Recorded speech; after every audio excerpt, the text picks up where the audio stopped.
ગુજરાતમાં આપનું સ્વાગત છે। ભચાઉના કટારિયા તીર્થ પાસે ગેસ ટેન્કર ધડાકાભેર ફાટ્યું, અનેક વાહનો આગની લપેટમાં ભસ્મીભૂત થયા। ભચાઉના કટારિયા તીર્થ નજીક આજે બરોઢે ગંભીર દુર્ઘટના સર્જાઈ, જેમાં ગેસ ભરેલું ટેન્કર આગનો ગોળો બની ધડાકાભેર ફાટ્યું। ધડાકાથી ફાયર ફેલાતા હાઈવે હોટેલ પાસે ઉભેલા 6 થી 7 ટ્રક ટ્રેલર પણ આગમાં ભસ્મીભૂત થઈ ગયા। ઘટનાને જાણ થતાં ભચાઉ ફાયર બ્રિગેડ તથા સામખિયાળી પોલીસ તાત્કાલિક સ્થળે દોડી આવી અગ્નિશમન કામગીરી હાથ ધરી। દુર્ઘટનામાં ટેન્કર ડ્રાઈવર સહિત જાનહાનિ થયાની આશંકા છે। અકસ્માતના કારણે હાઈવે પર લાંબો ટ્રાફિક જામ સર્જાયો છે। ટ્રકના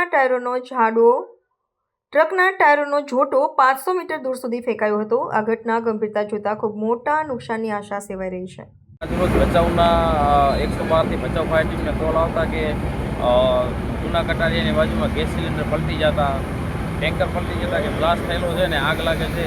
ભચાઉ ફાયર ટીમ ઘટના સ્થળે પહોંચીને જોતા કે ગાડીઓમાં બ્લાસ્ટ થયેલો છે અને અમુક ગાડીના ટેન્કરના જે પાર્ટ છે એ અડધો કિલોમીટર સુધી નજરે જોવા મળેલા છે। ભચાઉ ફાયર ટીમની સતત કામગીરી ચાલી રહી છે અને હજી સુધી આગ પણ કંટ્રોલમાં આવી નથી। લગભગ સવારે 5 વાગ્યાથી કોલ આવ્યો તો 5 ને 12 હજી સુધી કન્ટિન્યુ છે।